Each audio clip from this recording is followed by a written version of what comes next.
Now, today we start chapter number 5 of class 7th. Chapter name is Quality. Quality means hunar. Now,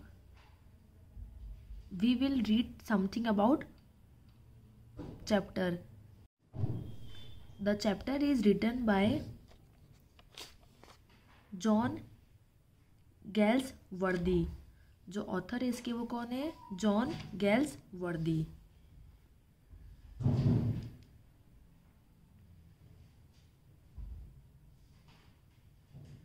quality is the story of German shoe maker settled in London. ये जो quality जो story है वो किसकी? एक German शू maker थे जो settle में कहाँ हो गए थे? सेटल, लंदन में सेटल हो गए थे. उनके ऊपर ये कहानी है. His name was mister Gessler. उनका नाम क्या था? Mister Gessler. He was a perfect artist. वो क्या थे? एक परफेक्ट आर्टिस्ट थे. He use to make the boots of the narrator's father's also. वो क्या करते थे? जो इसका नरेटर है उसके फादर के भी जूते बनाया करते थे. Gessler live with his elder brother. वो अपने एल्डर ब्रदर के साथ रहते थे. The shop had no sign board. उनकी शॉप पे कोई भी साइन बोर्ड नहीं था.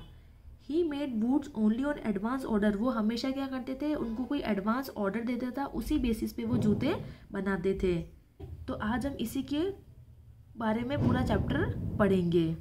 I visited his shop from the days of my extreme youth because he made my father boots. He lived with his elder brother in his shop which was located in a small by street in a fashioning part of London. The shop possessed a certain quiet distinction. Distinction मतलब पहचान. There was no nameplate on it other than the name of Gessler brother. And in the windows of a few pair of boots, he made only on order, and what he made never failed to fit. To make boots, such boots as he made appear to me, still appear to me mysterious and astonishing. Astonishing मतलब चौंका देने वाला. I still remember my shy remark one day while strategizing out to him by youthful foot, "Isn't it terribly hard to do, Mr. Gessler?"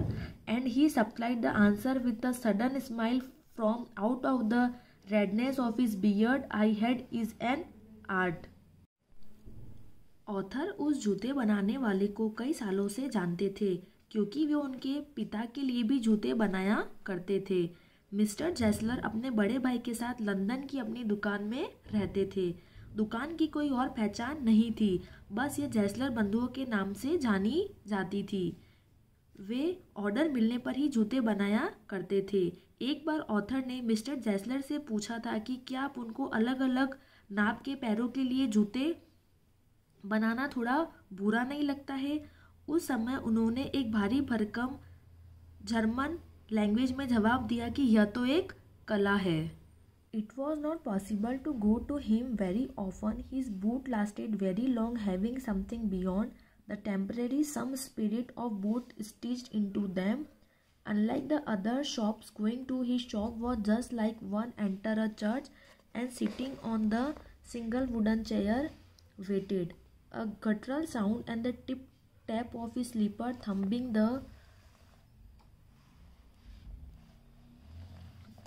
the contracted wooden stairs, and he would stand before one without coat, a little board in leather apron with sleeve turned back, blinking as if just awakened from some dream of boots.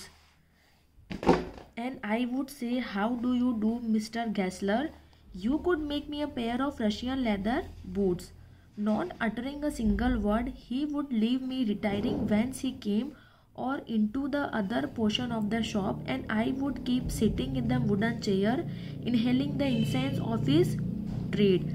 Soon he would return with a piece of gold brown leather in his hand with I sat on it. He would remark, "What a beautiful beast." When I too had praised it, he would speak again, "When do you want them?" And I would repay, "Oh, as soon as you suitably can." And he would say, "Tomorrow fortnight." Or if he were his elder brother, "I will ask my brother." ज़्यादातर समय mister जैसलर जूते बनाने के काम में लगे रहते थे और अपने कस्टमर से ज़्यादा बात नहीं करते थे। अपने साथ काम में यूज़ होने वाले हर एक सामान से उनको लगाव था। जैसलर बंधुओं के द्वारा बनाए गए जूते बड़े मजबूत होते थे और लंबे समय तक चलते थे। वो जो जूते बनाते थे वो बहुत स्ट्रॉन्ग होते थे और ज़्यादा टाइम तक चलते थे। एक बार ऑथर का अनुभव थोड़ा चेंज हो गया। इसकी शिकायत उन्होंने मिस्टर जैसलर से की। इस पर उस बूढ़े ओल्ड व्यक्ति ने ऑथर से वादा किया कि वह जूते की मरम्मत करके देंगे और अगर ऐसा नहीं हुआ तो वे लेखक को पूरे पैसे वापस कर देंगे। वो हमेशा अच्छे जूते बनाते थे, लेकिन एक बार क्या हुआ, जो ऑथर थे उनको शिकायत हो गई कि वो जूते जो है वो सही नहीं बने हैं। तो जो मिस्टर जैसलर थे उन्होंने बोला कि वो उन जूतों को ठीक करके देंगे और अगर वो ठीक नहीं हुए तो वो क्या करेंगे, ऑथर को पूरे पैसे वापस कर देंगे।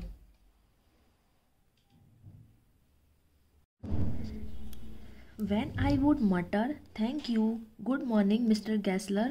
"Good morning," he would reply, still looking at the leather in his hand, and as I moved to the door, the tip-tap of his slippers going up the stairs could be heard to his dream of boots. I still remember the day on which I had occasion to say to him, "Mr. Gessler, that last pair of boots creaked, you know." He stared at me for a time without answering, as if expecting me to withdraw or qualify the statement, then said, "I should not ever averaged. I did, I am afraid. You goddamn wet before they found themselves? I don't think so." At that he lowered his eyes as if he were having the view of those boots, and it made me feel sorry I had mentioned this serious thing. "Send them back," he said. "I will look at them."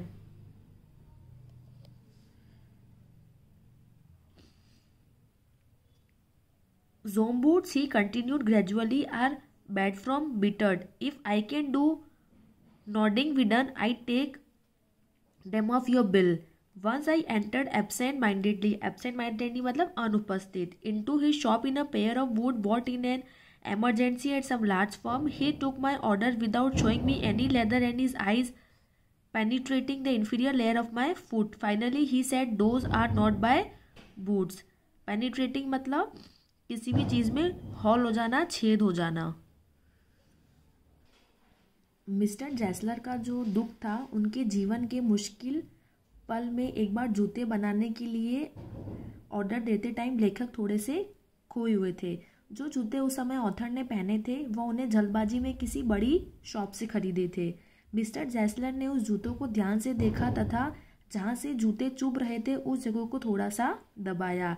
Sad उदासी भरे चेहरे के साथ उन्होंने कहा कि कई बार जो कस्टमर है वो क्या होती है, उनको परेशानी होती है, लेकिन फिर भी क्या करते हैं, वो अपने सेल्फ रिस्पेक्ट के लिए क्या करते हैं, बड़े बड़ी फर्म से क्या कर लेते हैं, जूते खरीद लेते हैं। और जो कस्टमर्स को क्या करते हैं, वो अपने एडवर्टाइजमेंट से क्या करते हैं, अट्रैक्ट करते हैं। और इसी वजह से क्या होता है, मिस्टर जैसलर जैसे लोग क्या हैं, जिनका जो बिजनेस है वो ख़त्म होता जा रहा है, क्योंकि लोग क्या करते हैं, बड़ी बड़ी शॉप से जूते खरीद लेते हैं। The tone that his voice had was not one of anger, nor of sorrow, not even of contempt. There was in something quiet that froze his blood. He put his hand down and pushed a firm on the place where the left boot was troubling me. "I had heard you, dear," he said. "Does being worms have no self-respect?" And then, as if had hit something, he spoke long and resentfully. It was the only time he discussed the condition and difficulties of his business.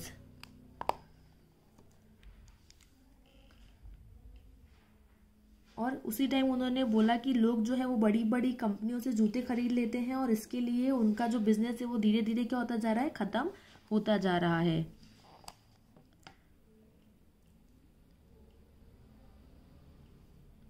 As best I could, I narrated the situation of those ill-omened boots. Ill-omened मतलब जो unlucky होता है. But the impression that his face and voice made were so deep that during the next few minutes he had the order of many pair. They lasted longer than ever, and I did not have to go to him for almost 2 years. It was many months before I visited his shop again. This time it appeared to be his elder brother handling a piece of leather. Well, Mr. Gessler, I said, how are you? He moved close and saw me. I am pretty well, said slowly, but my elder brother is dead. And I saw that it was actually him. But how old and pale, and never before and I heard speak of his brother. Much shocked, I murmured, oh, I am sorry. Yes, he answered, he was a fine fellow. He made a good boot, but he has passed away. And he touched the top of his head, where the hair had suddenly disappeared, as slim as he had been, that of his poor brother, to point to, I suppose, the cause of his death. Do you want any boots? And he showed me the leather in his hand. I had a beautiful piece. I ordered many pairs. It took them very long to come, but they were better than ever. One simply could not wear them out, and soon after that I went abroad. I came to London after over 1 year, and the first shop I entered was my old friend. When I left him, he was of 60. I came back to one of 75, pinched, and one who actually this time did not at first recognize me.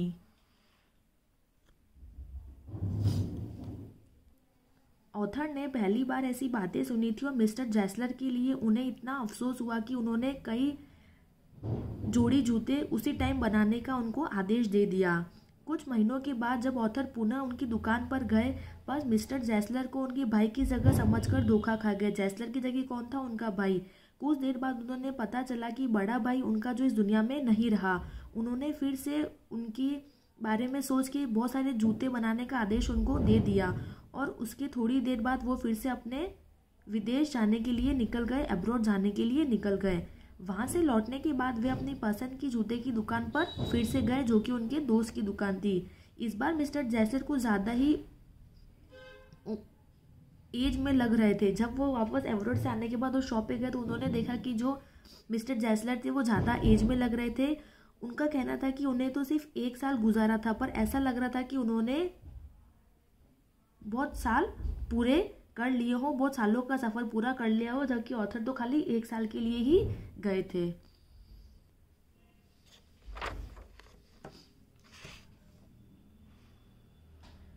Do you want any boots? He said, I can make them quickly.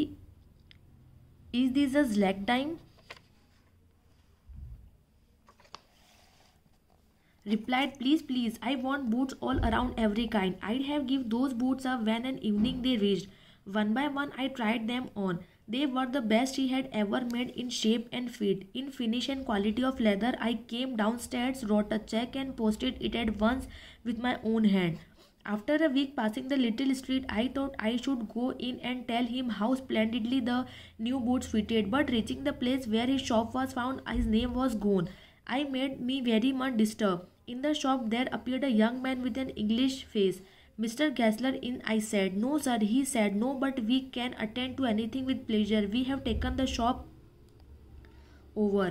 Yes, I said, but Mr. Gessler, oh, he replied, dead, but I only got this boot from him last Wednesday week. He said, poor fellow starved himself. The doctor called the slow starvation was the cause of his death. You see, he went to work in such a manner would keep the shop on, would not have soul touch his boots except himself. When he received an order, he took a lot of time. People won't wait. He left with nothing, and that's he had sit going and on. I will say hate for him. Not a man in London made a fine booter, but look at the competition. He never advertised.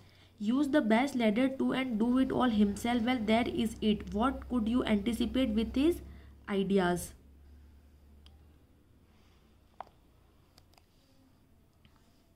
That may be a bit flower as the people, but I am sure myself he was sitting over his boot day and night till the very last time. You see, I would watch him, never gave himself time to eat. There was not even a penny in the house. All was paid in rent and leather. How did he lived so long seems a secret. He regularly let his fire go out. He was character, but he made good boots. Yes, I said he made good boot. इस story का जो last था, जो ख़त्म होने वाली थी story, तो उसके अंदर जो ऑथर थे उनको एक कड़वी सच्चाई के बारे में पता चला। मिस्टर जेसलर लेखक को पहचान नहीं पा रहे थे। मिस्टर जो जेसलर थे वो उस ऑथर को पहचान नहीं पा रहे थे। ऑथर ने हमेशा कि जैसे अपने आदेश दिए और इस बार के जूते पहले से काफ़ी बेहतर थे और उन्होंने उनको दिया तो इस बार उनके जूते जो थे वो बेटर थे। एक शाम को लेखक जो थे वो उनका जेसलर का शुक्रिया अदा करने उनकी शॉप पे गए, लेकिन उन्होंने देखा कि दुकान के बाहर कोई नेम प्लेट नहीं थी और अंदर एक गोरा आदमी था।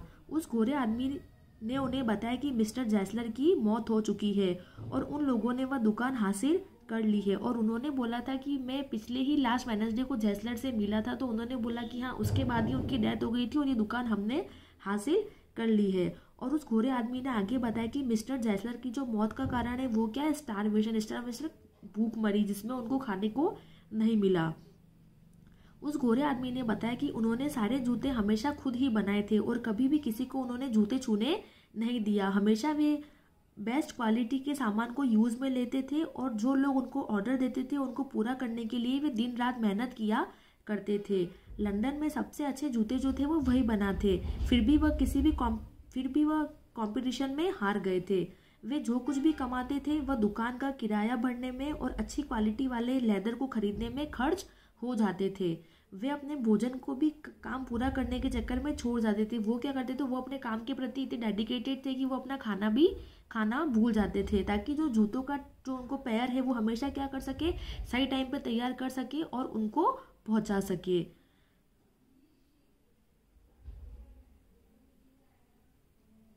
तो इस वजह से वो क्या करते थे, खाना भी भूल जाते थे। और ये बात सुन के ऑथर को बहुत बुरा लगा और उसने बोला, और लास्ट में ऑथर ने यही बोला कि वो क्या करते थे, बहुत अच्छे जूते बनाते थे। तो ये थी पूरी स्टोरी, क्वालिटी हुनर, जिसमें एक जूते बनाने वाले थे मिस्टर गेसलर, उनके बारे में बताया गया है आपको।